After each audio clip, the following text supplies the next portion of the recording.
I told my family I was broke. Then they revealed their true faces.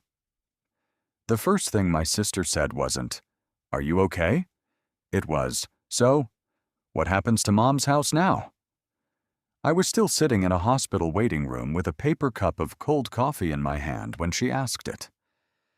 Not even 24 hours earlier, I'd called the family group chat with what I thought would be heartbreaking news. "I've lost my job," I told them. "My savings are almost gone. I don't know how long I can keep paying Mom's medical bills." There was silence. Long, uncomfortable silence. Then everyone suddenly became busy. The brother who used to call every weekend stopped answering my texts. My aunt, who always bragged about how family should stick together, sent me a Bible verse instead of asking if I needed groceries. My younger sister Ashley kept saying, "I'm praying for you," while posting pictures from expensive restaurants every other night. I tried telling myself people handled bad news differently. Until the hospital. Mom had been rushed in after a bad fall, and the doctors were still running tests when Ashley leaned toward me and quietly asked, "If you can't afford everything anymore, who's getting the house?" I stared at her, convinced I'd heard wrong. Mom wasn't dead. She wasn't even out of surgery. But somehow, my family had already skipped ahead to dividing what they thought would be left behind. And that was the exact moment I realized my financial problems weren't the biggest secret in our family. Their real faces had finally come off. Looking back now, I should have seen it years earlier. The little comments, the guilt trips, the way every family gathering somehow ended with me paying the bill because I was the successful one. For almost 12 years, I'd quietly become everyone's safety net without realizing it. Whenever someone needed rent money, a car repair, a loan that was just until payday, they somehow found their way to me. I never kept score because I believed that's what family did. What I didn't know was that the moment they believed I had nothing left to give, they would stop pretending they loved me for anything else. And the worst betrayal wasn't even about the money. It was about discovering who they had become while I was too busy trying to save everyone. My name is Emily Carter, and until 6 months before everything fell apart, I thought I had one of those families people envied. We weren't perfect. Nobody is. But every Thanksgiving, we'd squeeze around my mother's dining room table in Columbus, Ohio, arguing over football, passing mashed potatoes, and laughing about stories we'd all heard 100 times before. If you had walked into one of those dinners, you would have called us close. I certainly did. I was 44 years old, divorced, and worked as a senior project manager for a regional healthcare company. It wasn't glamorous, but it paid well enough that I owned a modest 3-bedroom house, had a reliable SUV, and could afford the occasional vacation. More importantly, I had stability. That stability slowly turned me into the person everyone depended on. My younger sister Ashley was 6 years younger than me. She had a magnetic personality that made strangers adore her within minutes. She could make you laugh even while asking for a favor.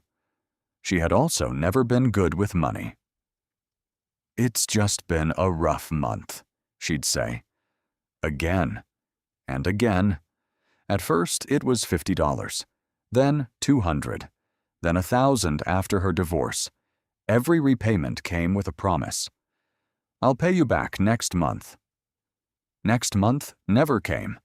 I never pressed her, not because I didn't notice, but because I convinced myself she needed kindness more than accountability. My older brother, Brian, was different. He never borrowed money outright. Instead, he'd call with practical emergencies. My transmission died. The roof started leaking. Emma needs braces. He always sounded embarrassed. "I hate asking," which somehow made it harder to say no. Then there was my Aunt Linda. She'd practically helped raise us after my father passed away when I was 15. She loved telling people how family should always put each other first. "Money comes and goes," she'd often say. "Family is forever." It sounded beautiful, until I realized those words always seemed to apply to everyone else's money, never hers. And then there was Mom. My mother, Patricia, had always been the center of everything. She'd spent 35 years teaching elementary school before retiring with modest savings and the little brick house she'd shared with Dad. After he died, she insisted on staying there. "I've got too many memories in these walls," she'd tell me with a soft smile. I understood. So did everyone else. Or so I believed. As Mom got older, I naturally became her primary support. At first, it meant mowing her lawn every other weekend. Then grocery shopping. Then driving her to doctor's appointments.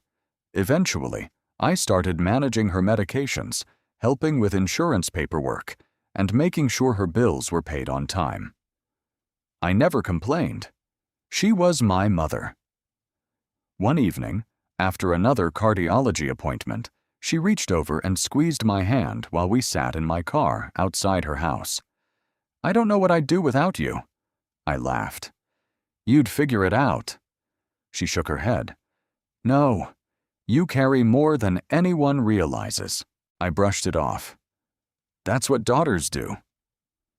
She looked out the windshield for a long moment. "You've always been the one who fixes everything." At the time, I thought she was complimenting me. Now I realize she was worrying about me, because fixing everything had become my identity.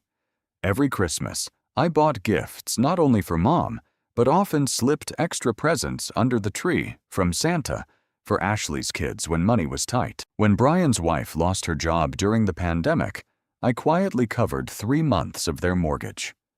Nobody else knew. At least I thought they didn't.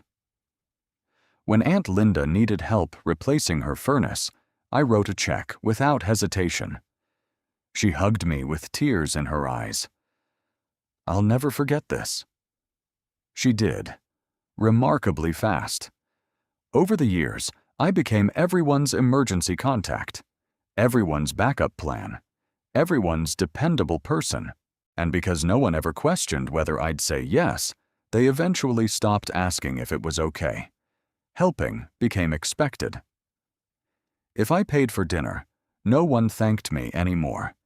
If I hosted holidays, people arrived late and left early without offering to clean up. If I brought groceries to Mom's house, someone would casually add items to my shopping list. "Oh, while you're there, could you grab me a few things too?" It was always small enough to seem harmless, until all those little expectations became normal. Still, I convinced myself it wasn't selfishness, it was family.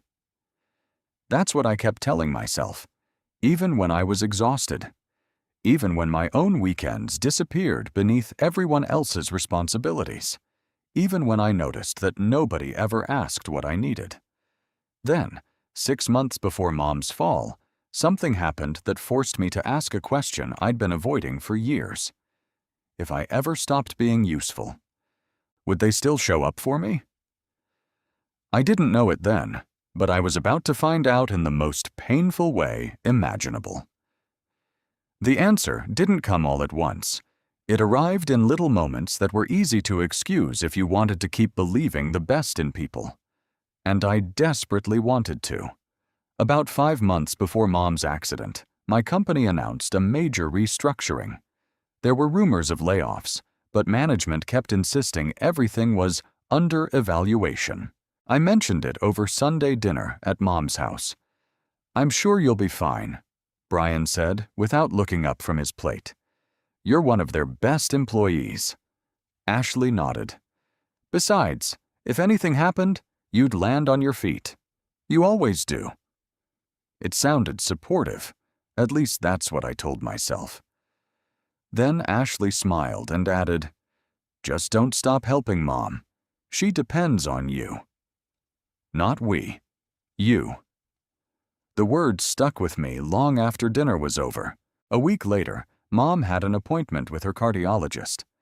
I called Brian to see if he could take her because I had a client presentation. There was a long pause. "I wish I could," he said. "Work's crazy. You work from home." "I know, but I've got meetings." I didn't argue. Instead, I rescheduled my own presentation. When I dropped Mom back home that afternoon, she frowned. "Didn't Brian say he could help more?" I forced a smile. "He's busy." She sighed. "Everyone's busy when someone else is available." I laughed it off, but her words stayed with me. The next red flag came at Ashley's birthday dinner. She chose one of the nicest steakhouses in town, the kind of place where the menu didn't even list prices online. There were 10 of us. We ordered appetizers, cocktails, desserts, the works. Everyone had a wonderful time. When the check arrived, the table suddenly became fascinating. Brian looked at his phone. Ashley disappeared to the restroom. Her boyfriend announced he needed to move his truck before it got towed. Aunt Linda smiled at me. "Emily, honey, would you mind putting this on your card? We'll all send you our share." I'd heard that sentence before, too many times. Still, I paid. The bill was just over $900. By the end of the month, I'd received exactly $80 from Mom, on a fixed retirement income. When I called Ashley, she laughed. "Oh my gosh, I totally forgot. I'll Venmo you tonight." She never did. Brian said he was waiting for payday. Aunt Linda claimed she'd had unexpected expenses. I let it go. Again. Then came Thanksgiving. I'd spent 3 days preparing. I'd cleaned the house from top to bottom, bought enough food to feed 20 people, and even made Ashley's favorite pecan pie because she always said nobody baked it like I did. Everyone showed up hungry. Nobody showed up early enough to help. After dinner, while I stood at the sink, scraping dried gravy off serving dishes, I looked into the living room. Brian was watching football. Ashley was scrolling through social media. The teenagers were playing video games. Aunt Linda was telling stories about how exhausting it had been to host holidays back when she was younger. I almost laughed. Instead, I quietly washed another plate. Mom noticed. She slowly walked into the kitchen and wrapped a dish towel around her hands. "Move over," she whispered. "You shouldn't be standing.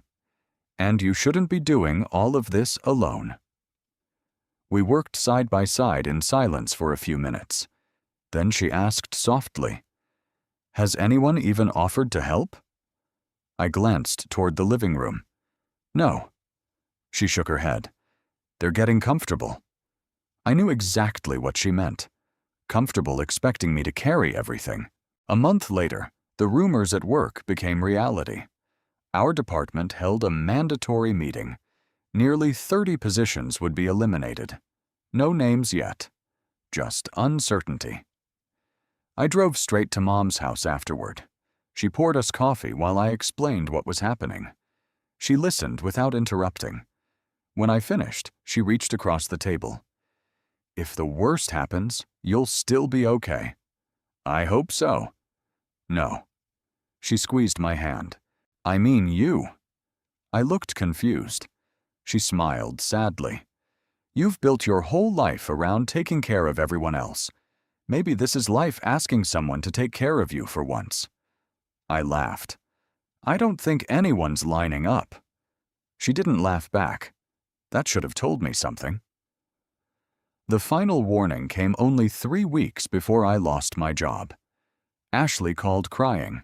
Her landlord had raised the rent. "I don't know what I'm going to do. How much do you need?" She hesitated just long enough to make it sound difficult. $3,000. I stared at my kitchen wall. $3,000 wasn't impossible, but it wasn't easy either. "I've got some uncertainty at work right now." "I know," she said quickly. But you're still getting paid. Something about the way she said it unsettled me. Not, are you okay? Not, can you afford it? Just, you're still getting paid, as though my paycheck already belonged to everyone else. I told her I'd think about it. She sounded disappointed. Not concerned. Disappointed. That weekend, I decided I couldn't lend her the money. I needed to be careful until I knew what was happening with my job. When I called to explain, there was another long silence. Finally, she sighed. I just thought family helped family. The words landed like a punch, because I'd spent more than a decade proving exactly that. Yet the first time I said no, suddenly I was the one failing the family. I have helped, I said quietly. I know, she replied, her voice cool now. Forget I asked. She hung up before I could answer. For the first time in years, Ashley didn't call me for nearly 2 weeks. No funny memes, no random chats, no checking in, nothing. It was as if saying no once had erased every yes that came before. I wish I could tell you that was when I finally understood. But old habits die slowly. I was still trying to believe they loved me. I just hadn't realized how much of that love depended on what I could provide. Then the layoffs became official, and I made one phone call that changed everything. The email arrived at 8:17 on a Tuesday morning. Your position has been eliminated effective immediately. I stared at the screen for a long time, reading the same sentence over and over, as if it might change. 12 years. 12 years of late nights, skipped vacations, and weekend conference calls ended in a 15-minute meeting with human resources and a cardboard box for my desk. To their credit, the company offered a severance package. It wasn't insignificant, and I had savings. If I was careful, I could manage for several months without panicking. But I didn't tell my family that part. I simply said I had lost my job. I wanted to know something I'd been afraid to ask for years. If I wasn't the successful sister anymore, if I couldn't solve everyone's problems, would they still love me? I wish I had never learned the answer. That evening, I called everyone in our family group chat. I wanted you all to hear it from me, I said. The layoffs got me. Ashley gasped dramatically. Oh my God, Emily! Brian whistled under his breath. That's rough. I'll be okay, I said. It'll just take time to find something new. There was an awkward silence. Then Aunt Linda spoke. Well, everything happens for a reason. That was it. No one asked how I was feeling. No one asked if I needed anything. No one even asked how Mom's medical bills would be handled now that I wasn't working. The conversation ended less than 5 minutes later. I sat on my couch staring at my phone, waiting for someone to call back. Nobody did. The following morning, I woke up expecting a flood of texts. Instead, there were exactly 2. One from my bank confirming my mortgage payment. The other from a recruiter I'd never met. Nothing from my family. Around noon, I decided to test something. Normally, every Wednesday, I stopped by Mom's house with groceries. This time, I called Ashley. I'm updating my resume today. Would you mind picking up groceries for Mom? There was a pause. I'm actually really busy. Doing what? I've got errands. Okay. Then I called Brian. Can you stop by Mom's after work? I've got soccer practice with Emma. It'll only take 20 minutes. I wish I could. I thanked him and hung up. Finally, I called Mom. I might not make it over today. She was quiet for a second. Did you ask your brother and sister? I did. I see. There was no anger in her voice, just disappointment. I'll make myself some soup, she said gently. Don't worry about me. But I did worry. So that evening, despite everything, I bought groceries and drove them over myself. Mom opened the front door before I could knock. "You came?" "Of course." She looked at the bags in my hands. "I thought you said money was tight." "It is." She frowned. "Then why are you still paying for everyone else?" I didn't have an answer. Over the next few weeks, something strange happened. The requests stopped. Not because people suddenly respected my boundaries, because they assumed I had nothing left to give. At first, I thought it felt peaceful. Then I realized something painful. The silence wasn't kindness. It was disinterest. Ashley stopped inviting me to brunch. Brian stopped calling to check in. Aunt Linda's weekly inspirational messages disappeared. Even the family group chat became oddly quiet whenever I commented. One Saturday afternoon, I opened Facebook and saw pictures from a family barbecue. Everyone had been there. Brian, Ashley, their kids, Aunt Linda, even 2 cousins from Cincinnati. I hadn't been invited. At first, I wondered if it had been a last-minute gathering. Then I noticed the decorations.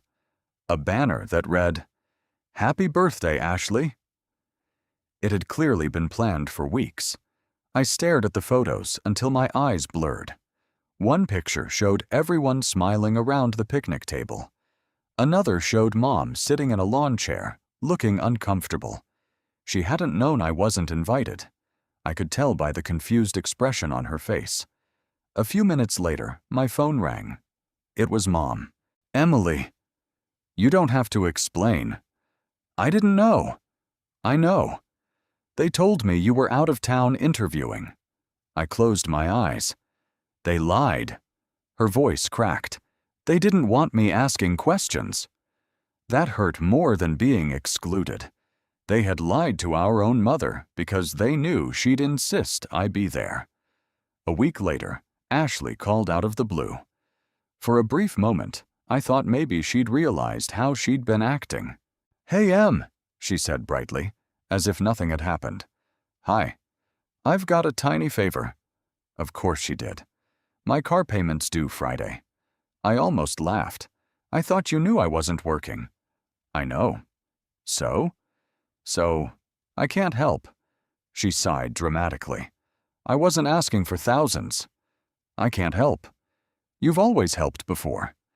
"I'm not in that position anymore." She went silent. Then her voice changed.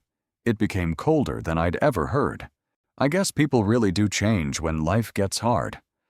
I gripped the phone tighter. "No, Ashley. I think I'm just seeing things more clearly." She hung up without another word. 2 days later, Brian came to my house. Not to see how I was doing. Not to ask if I needed anything. He stood on my porch with his hands in his pockets, avoiding eye contact. I wanted to talk. "Come in." He remained outside. "This won't take long." Something inside me tightened. "What is it?" He cleared his throat. "Ashley's worried about Mom. So am I. I mean financially. I've been covering most of her medical expenses." "I know. But if you can't anymore..." He hesitated. "We may need to sell Mom's house." I stared at him.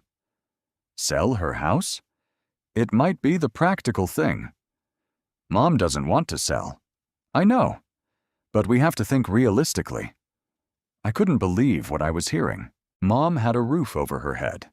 She had retirement income. She had Medicare. And I still had enough savings to help her if necessary. There was no emergency. Only one thing had changed. They believed I was broke. And somehow, within weeks, they'd already started discussing what to do with Mom's biggest asset. I looked at my brother, the same man whose mortgage I'd quietly paid for 3 months, and asked the question that had been building inside me. "Brian, when was the last time you asked Mom what she wanted?" He opened his mouth, then closed it again. Finally, he muttered, "We're just trying to plan ahead." After he left, I sat alone in my living room for nearly an hour. The house was silent. Outside, rain tapped softly against the windows. For the first time, I stopped making excuses for them. This wasn't thoughtlessness. It wasn't poor communication. It wasn't bad timing. The people I'd spent years protecting had already begun rearranging their lives around the assumption that I was no longer useful. And I had a sinking feeling they weren't finished yet. 3 weeks later, Mom fell in her kitchen, and everything I'd suspected came crashing into the open. The call came just after 6 on a Thursday morning. I was halfway through my first cup of coffee when my phone lit up with an unfamiliar number. "Is this Emily Carter?" "Yes." "This is Riverside Memorial Hospital. Your mother was brought in by ambulance after a fall. We need you to come as soon as possible." Everything after that became a blur. I threw on the first clothes I could find, grabbed my keys, and drove faster than I ever had, my hands trembling on the steering wheel. When I reached the emergency department, Mom was already in surgery. A fractured hip, possible internal bleeding. The surgeon assured me they were optimistic, but the next few hours would be critical. I sat alone in the waiting room, staring at the closed double doors. Then, one by one, my family arrived. Ashley rushed in, wearing designer sunglasses and leggings from a boutique she claimed she could barely afford. Brian followed, looking unusually tense. Aunt Linda came in carrying a Bible, immediately wrapping me in a dramatic hug. "Oh, sweetheart," she whispered. "This is every daughter's worst nightmare." For a brief moment, I thought maybe this tragedy would remind us what actually mattered. I was wrong. The first hour passed quietly. We all waited for updates. No one said much. Then Ashley leaned closer to Brian, thinking I couldn't hear. "So, if Mom can't live alone anymore," Brian glanced toward me before answering. "We'll figure something out." Ashley lowered her voice even more. "I mean the house." My stomach tightened. I told myself not to jump to conclusions. Maybe she was talking about accessibility. Maybe she was worried about stairs. Maybe... Then she looked directly at me. "Emily." I looked up. "If you really can't afford to keep helping Mom..." She hesitated. "What happens to the house?" I blinked. "I'm sorry?" "The house," she repeated. "Wouldn't it make sense to sell it?" I stared at her in disbelief. "Our mother is in surgery." "I know. I'm asking what happens if she can't go back home." I felt heat rising into my face. "The doctors haven't even finished." Ashley folded her arms. "I'm just trying to think ahead." Brian finally spoke. "She's got a point." I turned toward him slowly. "You too." He rubbed the back of his neck. "Emily, be realistic. You lost your job. Mom's care could get expensive." I couldn't believe what I was hearing. Not one of them had asked how Mom was doing in the last 30 minutes. Not one of them had asked what the doctors had said. Instead, they were discussing what to do with her home, as if she were already gone. Before I could respond, Aunt Linda cleared her throat. "You know," she said gently, "your father always wanted everything to stay in the family." I frowned. "What does that have to do with anything?" "Well," she exchanged a quick glance with Brian. "If the house has to be sold, perhaps it should stay with one of the children." Ashley nodded immediately. "I've always loved that house." Something inside me snapped, not loudly, not dramatically, just quietly, like the final thread holding together a sweater that had been unraveling for years. I looked from one face to another. My brother, my sister, my aunt. Every one of them discussing property while Mom was still under anesthesia.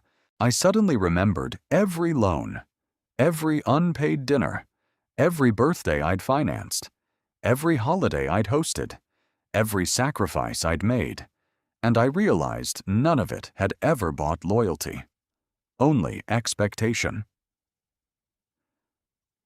Just then, the surgeon walked into the waiting room. Everyone stood. "Mrs. Carter is out of surgery," he said. "The procedure went well." I felt my knees weaken with relief. "Can we see her?" "In a little while." Then he looked directly at me. "Are you Emily?" "Yes." "Your mother asked us to give you this if anything serious happened." He handed me a large sealed envelope with my name written across the front in Mom's familiar handwriting. The room fell silent. Ashley immediately leaned forward. "What's that?"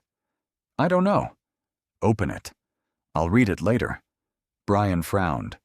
"If it concerns Mom's wishes, maybe we should all hear it." I looked down at the envelope. The paper trembled slightly in my hands. For the first time all morning, my family wasn't focused on Mom. They were focused on what they believed she might have left behind. And as I looked into their eager faces, I finally understood something heartbreaking. They weren't waiting for news about our mother. They were waiting for news about her house. I slipped the envelope into my purse without opening it. Whatever Mom had written, it could wait until she woke up. But the truth about my family couldn't wait any longer. Mom spent the next 4 days recovering in the hospital. The surgery had gone well, but rehabilitation would take time. She was tired, sore, and frustrated that she couldn't simply get up and go home. I visited every morning and every evening. Ashley came twice. Brian stopped by once after work for less than 30 minutes. Aunt Linda visited long enough to take a picture holding Mom's hand, posted it on Facebook with the caption, "Family is everything," and left before the physical therapist arrived. I wish I were exaggerating. I wasn't. The envelope stayed in my purse the entire time. I couldn't bring myself to open it while Mom was lying in a hospital bed, very much alive. It felt wrong. On the 5th day, Mom asked me to bring it. When I walked into her room, she smiled weakly. "You still haven't opened it, have you?" I shook my head. "No." "Good." She patted the chair beside her bed. "Sit down." Once I did, she took a slow breath. "I wrote that letter after my heart scare last year." "I remember. I wasn't sure I'd have another chance if something happened." I reached for her hand. "You don't have to talk about this now." "Oh, yes, I do." Her voice was soft but firm. "I've been watching this family for a long time." I felt my throat tighten. "So have I." She gave me a sad smile. "I know." That afternoon, Mom asked everyone to come to her house the following Saturday. "I have something I want to say while I'm still around to say it," she told us. Nobody argued. In fact, Ashley seemed unusually eager. Brian offered to bring lunch. Even Aunt Linda called twice to make sure she knew what time to arrive. For the first time in weeks, everyone showed up early. It wasn't because Mom needed them. It was because they thought there might be something to gain. I hated that I even thought that. But deep down, I knew I was right. Saturday afternoon, the living room filled with familiar faces. Mom sat in her favorite recliner, still using a walker. I sat beside her. Ashley and Brian took the couch. Aunt Linda claimed the armchair near the window. For a few minutes, everyone made small talk. Then Mom cleared her throat. "I've been doing a lot of thinking." The room fell silent. She looked directly at Ashley. "You asked about my house while I was still in surgery." Ashley's face drained of color. I didn't mean it the way it sounded." Mom didn't respond. Instead, she turned to Brian. "And you started talking about selling it before anyone even knew whether I'd recover." Brian lowered his eyes. We were just trying to prepare. No, Mom said quietly. You were preparing for my absence. No one spoke. The silence was heavier than shouting ever could have been. Then Mom nodded toward me. Emily. I reached into my bag and handed her the sealed envelope. She held it up. This is not a will. I noticed Ashley visibly relax. It's a letter. Mom smiled faintly. And today, I'd like Emily to read it. I carefully opened the envelope for the first time. Inside were several handwritten pages. My hands trembled as I began. If you're reading this, it means something serious has happened, and I may not be able to speak for myself. The room became perfectly still. I want everyone here to know something that perhaps I haven't said often enough. Emily has carried this family on her shoulders for years. I swallowed hard. She has paid bills that were never repaid. Ashley stared at the floor. She has bought groceries, covered mortgages, replaced furnaces, paid medical expenses, hosted holidays, and sacrificed her own time without asking for recognition. Brian's jaw tightened. Most of you know this. Some of you benefited from it. Nobody moved. What breaks my heart is that the one person who has given the most has received the least in return. I had to stop reading for a moment. My vision blurred with tears. Mom gently squeezed my arm. Keep going. If one day Emily cannot help anymore, then it is everyone else's turn. Not because she has failed, because she has already done more than her share. The room was so quiet, I could hear the grandfather clock ticking in the hallway. Then I reached the final page. As for my house, Ashley slowly looked up. It is my home while I am alive. After I'm gone, my attorney has clear instructions in my will. But let me say this now. Anyone more interested in my house than my happiness does not deserve either. I lowered the letter. Nobody spoke. Not immediately. Finally, Ashley broke the silence. I didn't realize. Mom interrupted gently. No, you didn't. Brian stood first. He walked over to Mom, knelt beside her chair, and covered his face with his hands. I'm ashamed of myself. Mom rested a hand on his shoulder. I believe you are. He turned toward me. Emily, I owe you more apologies than I can count. You don't owe me words. He nodded slowly. I know. I owe you change. For the first time in years, I believed he meant it. Ashley wasn't as quick to admit fault. She wiped away a few tears, but immediately said, I never wanted anyone to think I only cared about money. I looked at her calmly. Then why did you disappear the moment you thought I didn't have any? She opened her mouth.